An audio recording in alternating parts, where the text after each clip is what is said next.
Big round of applause for the dynamic duo from Good Apple. Come on up, guys.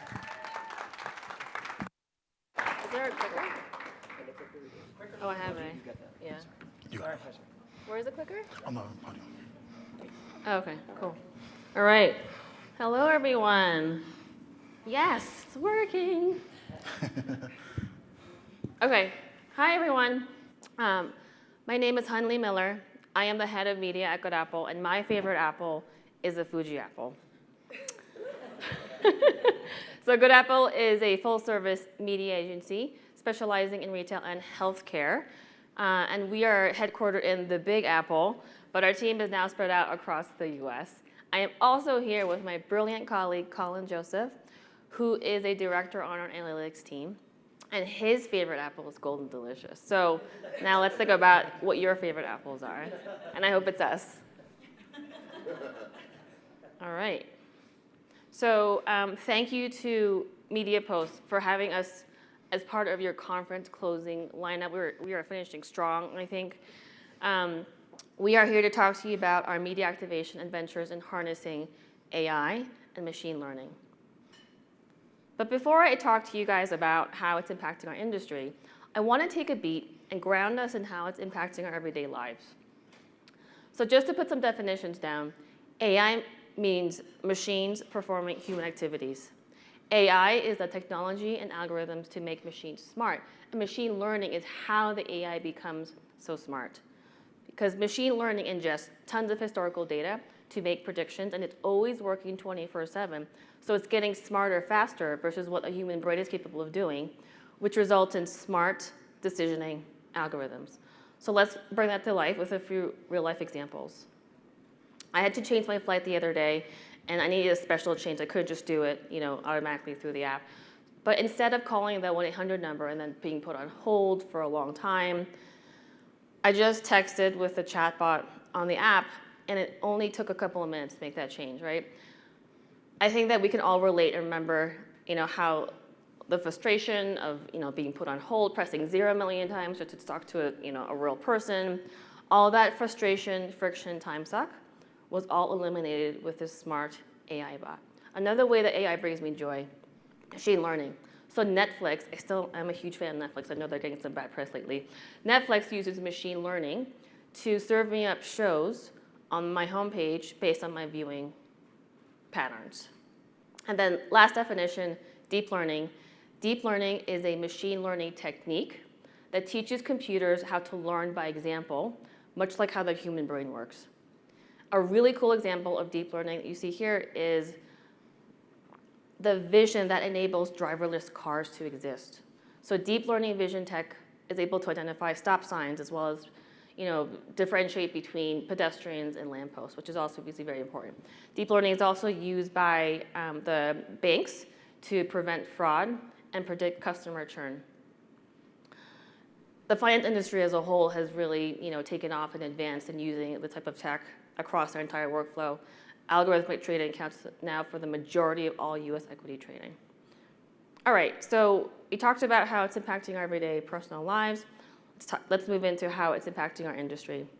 And our industry is just ripe for this type of tech, right? Because vast data sets are required for the AI to learn, right? And our industry, as we all know here in this room, our industry is just rich with data. But we are kind of, I think, in the early stages of leveraging this type of tech. Having said that, algorithms for audience targeting and bidding have actually been around for a while.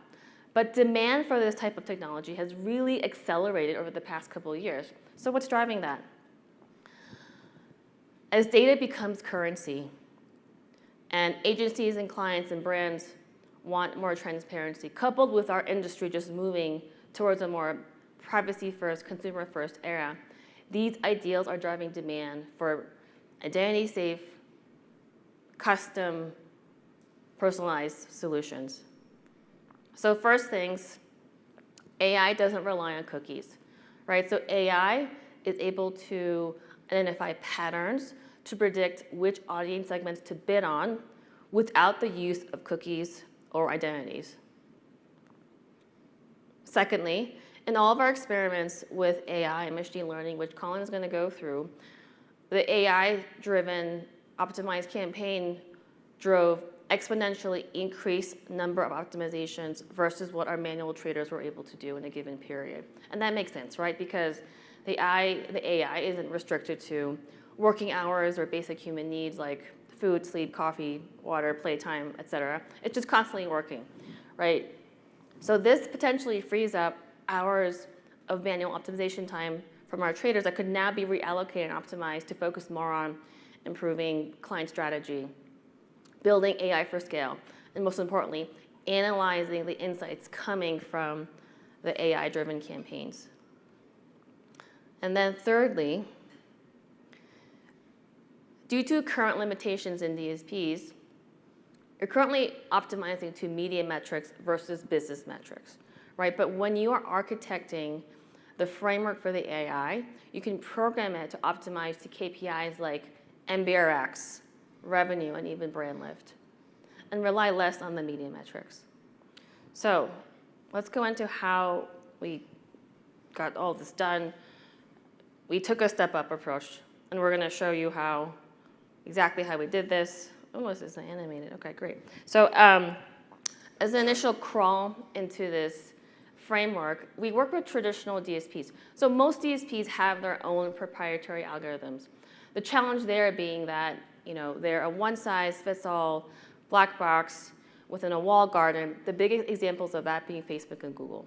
So in addition to transparency, we also wanted customization to our specific goals like revenue, right? So we started experimenting with running our own algorithms in-house, as well as doing head-to-head tests between third-party custom algos. So this walk phase, this is where it is critical to partner with our analytics friends because the AI training is only as good as the data and inputs that you're putting into it. Isn't that right? Yeah. So the whole point of, as Hyun said, your AI algorithm is really only as good as the data you put into it, and the methodology that you have to work on it. And so when you move from the walk stage where you're sort of building that data set, making it clean, learning how to trust it, and building those algorithms, moving into the run stage where you can start activating that, where you start seeing some of the promised results from machine learning. You're at this point, your AI ML model is running at scale across your entire campaign. You have your trading team, human team, building insights, looking at what the AI is doing. That's how the collaboration works between what the AI is doing as you're learning to build it and trust it, and also your trading team.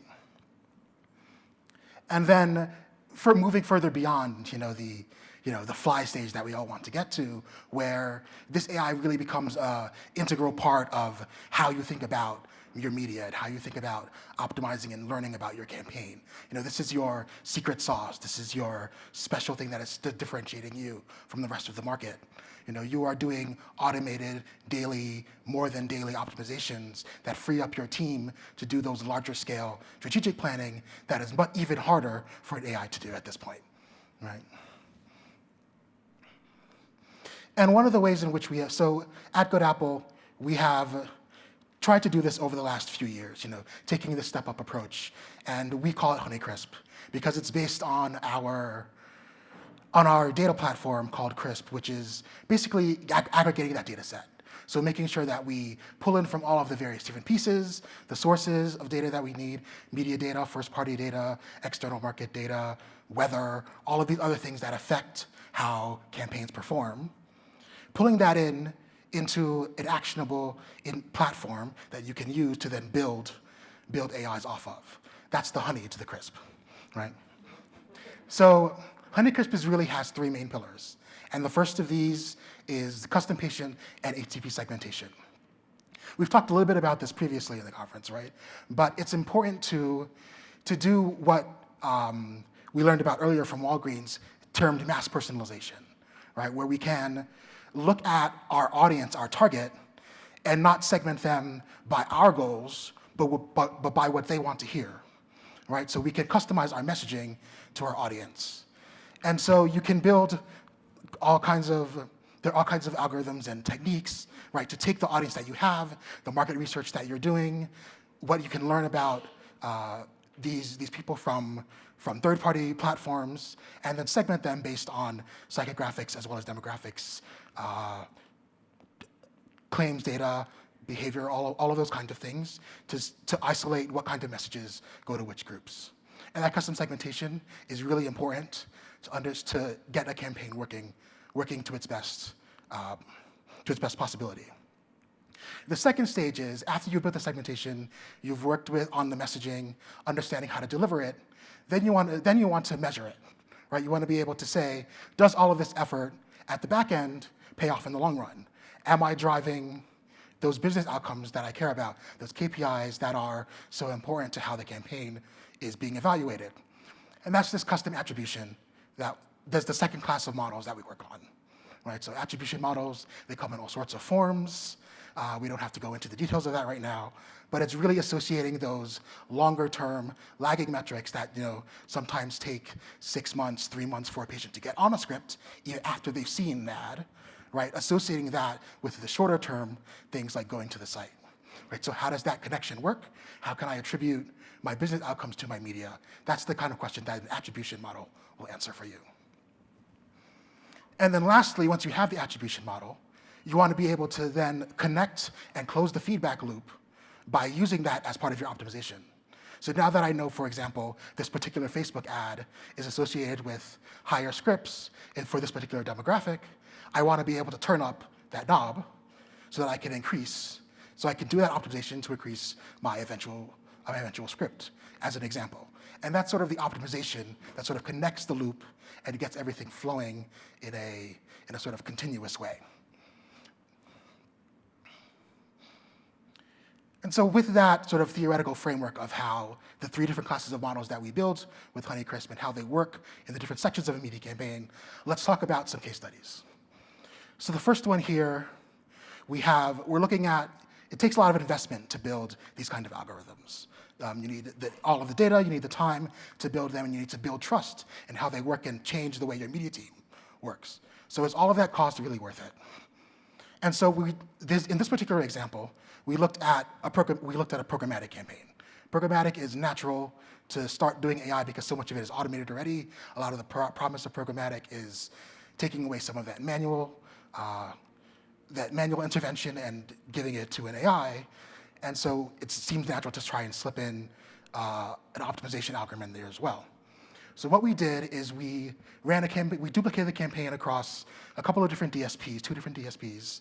We duplicated the placements. One set of placements got an AI optimization algorithm. The other set of placements were manually optimized by our training team. And what you can see is there were significant improvements in the set of placements, the piece of the campaign that was optimized by the algorithm, right? So not only did they do more optimizations, right, but we also had a significant 81% improvement in CPA. So those lagging business outcomes were improved by optimizing with the AI algorithm. So this sort of is a good proof that the cost of building this and getting it to work is really worth it. That 81% increase was really special to us. The second example is then now take a look at programmatic and building it back into search.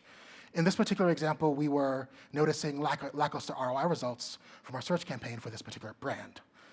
And we needed to find a way to change the way that we are optimizing to improve the ROI from this campaign. And this kind of makes sense for search, right? Because even though search has built-in algorithms from the get-go, right? They're not optimized towards what we want to optimize towards, right? Algorithms are going to be optimized towards selling you the most media at the highest cost per click so that they can make the most money, right? So what we did is we collaborated with a partnership with Crossix, who developed our ROI model for this brand, and then also were able to plug that in directly into the optimization tool that our media team was using, Google SA360, so that you could use that at the real-time auction bidding level. So that you're now not optimizing on what is going to give me the best cost per click, which may not necessarily be directly connected to your brand lift goal, but rather you're optimizing towards what the model that you've built and you believe and you trust in is saying, what is that going to give you in terms of increased ROI, right? So the results from this, we not only got an increase in our media metrics, that qualified visit that we are looking to as a leading indicator, but we also see, we also saw a threefold increase in ROI once we started using this algorithm. So takeaways, as I wind down, AI ML has a significant amount of promise to supercharge your campaign, right? To make it more efficient, to make it easier to run, and to give you those kind of tie directly to business outcomes.